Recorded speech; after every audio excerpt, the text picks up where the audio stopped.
Io sono Giorgio Sanne e oggi capirai come aumentare le vendite utilizzando la lead generation. Benvenuto su Webita. Partiamo subito con il capire quella che è la definizione di lead.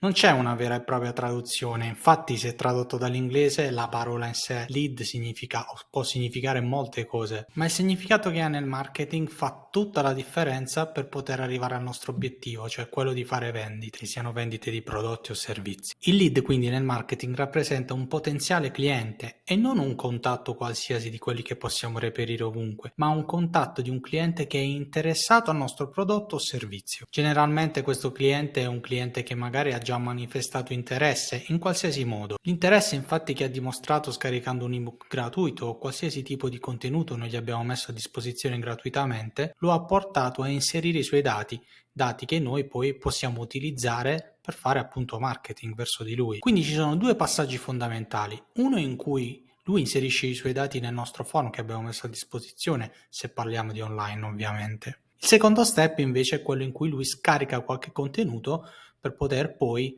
usufruirne e quindi mostrare un interesse attivo verso quello che è il contenuto che ovviamente noi abbiamo preparato e che deve essere vicino a quello che gli vogliamo vendere o proporre come servizio. Il lead quindi, come accennato prima, non è un semplice contatto, ma piuttosto un vero valore, un qualcosa di molto prezioso che si può trasformare in altre forme di contatto. Ad esempio pensiamo a tutti quelli che poi diventano anche ambassador del nostro brand. Quindi se riusciamo a comunicare bene con il lead, oltre a fare una vendita, potremo trasformare addirittura il nostro lead in un qualcosa di più. La lead generation quindi, cioè l'arte di poter acquisire lead, nel corso degli anni ha subito varie trasformazioni, ma su tutte con l'era digitale, quindi con l'avvento di internet, tutte quelle che sono le piattaforme digital, ha subito delle vere e proprie evoluzioni ed è stata completamente trasformata. In passato infatti la pratica più comune era quella di contattare determinati contatti appunto che si avevano a disposizione senza nessun criterio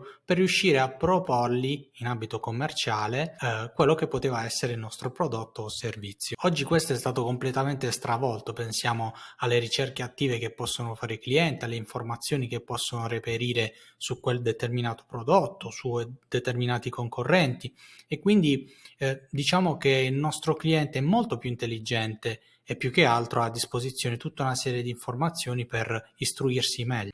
Tutto questo inoltre ha portato a un'evoluzione di quello che è l'ambito commerciale, cioè strettamente la capacità di riuscire a vendere un prodotto, appunto perché con maggiori informazioni è più facile capire se un prodotto sia valido o meno, a prescindere da chi e come è bravo a vendertelo. Come possiamo capire però se il nostro lead è davvero un lead qualificato? Un lead qualificato quindi è colui che dà una risposta proattiva a quelle che sono delle nostre azioni.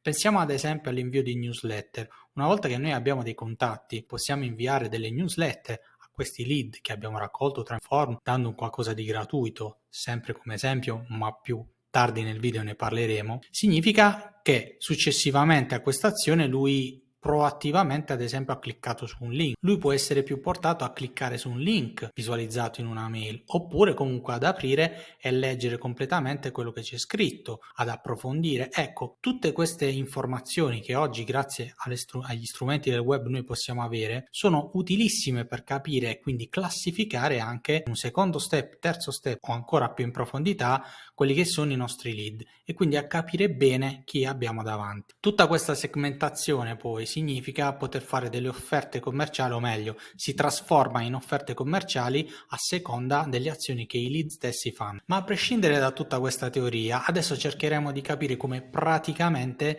possiamo fare delle azioni per aumentare le vendite. Sostanzialmente si dividono in due tipologie di azioni la raccolta dei lead, quindi il marketing inbound e il marketing outbound. Attraverso infatti queste strategie che possiamo definire di base, possiamo facilmente acquisire lead e quindi aumentare le vendite. Il processo di generare interesse attraverso un lavoro fatto sui nostri contenuti, qualsiasi essi siano, che siano del testo di una pagina, del blog un video, un podcast, qualsiasi tipo di contenuto viene considerato appunto marketing inbound. Il marketing inbound però non si ferma solo al contenuto, ma sfrutta anche alcune piattaforme molto conosciute, piattaforme pay per click come Google Ads, la SEO, quindi il lavoro di ottimizzazione per i motori di ricerca, di cui puoi trovare un podcast qui, e anche tutto il lavoro fatto sui social media, a livello di branding, a livello di post, pubblicità, eccetera. Il marketing outbound invece è un'altra forma molto utilizzata, alcuni dicono meno, ma a mio parere è anche ancora tutt'oggi molto importante in una strategia, che va di pari passo al marketing inbound e per la maggiore comprende azioni quali l'invio di newsletter, quindi email marketing, opportunità di condividere il nostro marchio e farci conoscere attraverso degli eventi, per esempio, o anche condividere i nostri annunci o articoli su altri siti web, scrivendo i famosi guest post. Detto questo, quindi, dobbiamo cercare di delineare quello che è il profilo del lead che noi stiamo gestendo. In base a questo, infatti, noi riusciamo ad offrirgli un'offerta commerciale il più adatta possibile. Quello che dobbiamo fare, quindi, è dividere i lead in due definizioni ben precise. La prima è il marketing qualified lead. È quel tipo di utente che ha mostrato interesse verso il nostro prodotto, arrivando per esempio sul nostro sito da una campagna di marketing inbound che avevamo inserito noi. Quindi ha mostrato un certo grado di interesse. Il secondo utente invece, il Sales Qualified Lead, è colui che arrivando sempre sul nostro sito ha dimostrato un'idea più precisa di quello che vuole, magari contattandoci con un form, richiedendo informazioni su un certo servizio o prodotto e appunto ha già in testa quello che vuole. Far compilare un form di contatti alle due tipologie di lead, quindi, tenendo a mente queste due tipologie ben distinte, può farci creare un form che sia il più orientato possibile a capire che tipo di contatto abbiamo davanti. Avendo queste notizie, a sua volta noi possiamo fargli delle proposte commerciali più adatte. I classici contatti come nome, cognome, email vanno benissimo e devono essere per forza inseriti nel form, ma se riusciamo a fare delle domande più precise nel form, riusciamo anche a carpire notizie e informazioni utili a capire che abbiamo davanti. Profilando quindi meglio il nostro lead, riusciamo a capire cosa offrirgli nel dettaglio. E offrire qualcosa in più nel dettaglio, conoscendo bene il nostro contatto, ovviamente non si può che trasformare in maggior quantità di vendite. Proprio quello che volevamo all'inizio. Veniamo ora però a degli esempi pratici. Vuoi vendere dei servizi? Hai delle forti competenze in un determinato settore, secondo te quale può essere lo strumento più adatto per attirare persone, lead interessati? Beh, chiaramente un webinar. Organizzare un webinar per dare delle informazioni gratuite ti permette di dare qualche cosa, ma a sua volta ti permette di ricevere qualcosa di importante, in questo caso dei lead. Lead che ovviamente sono interessati all'argomento di cui tu hai competenza e a cui puoi vendere in futuro determinate consulenze alla base di servizi che tu puoi offrire. Hai un e-commerce oppure vendi dei prodotti in un negozio fisico? Hai mai pensato di affiancare alla tua attività anche un blog? La maggior parte delle persone che io conosco e che appunto ha sviluppato un e-commerce o li abbiamo sviluppato noi di Webita, oltre al prodotto porta con sé un'esperienza incredibile sugli stessi prodotti che vende, informazioni utili che possono essere utilizzate per scrivere articoli su un blog proprietario. Il blog infatti, se ben scritto,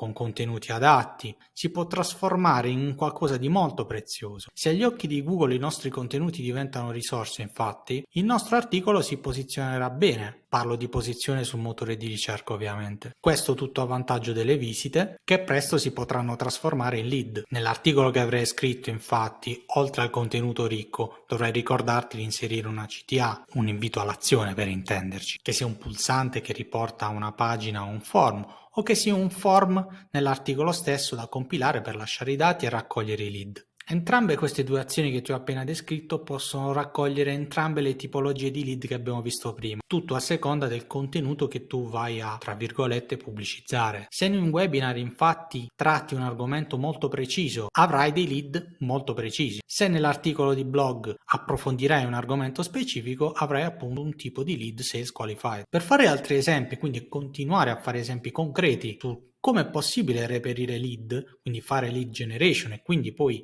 di conseguenza aumentare le nostre vendite, possiamo fare un esempio sulle infografiche. Le infografiche sono infatti dei contenuti che sono molto immediati. Ovviamente a seconda del nostro settore possono essere più interessanti o meno rispetto ai nostri clienti o ai nostri potenziali clienti. Però se riusciamo a creare delle infografiche molto ricche che siano davvero utili a uno scopo ben preciso, possiamo sicuramente raccogliere molti lead qualificati. Un altro esempio pratico, sempre per continuare su questi esempi pratici, possono essere quelli dell'uso di alcuni tool. Webita ad esempio sul suo sito ha un tool di analisi SEO. Con quel tool ovviamente noi raccogliamo dei lead qualificati per poter poi restituire un report assolutamente gratuito. Se hai anche tu un sito web ti consiglio di guardare questo video intanto. Per tornare agli esempi pratici, in linea di massima quindi hai capito che ti basterà offrire qualcosa di gratuito che abbia un reale valore di base per poter raccogliere un lead realmente qualificato. So che all'inizio potrebbe sembrarti un controsenso, dare qualcosa di gratuito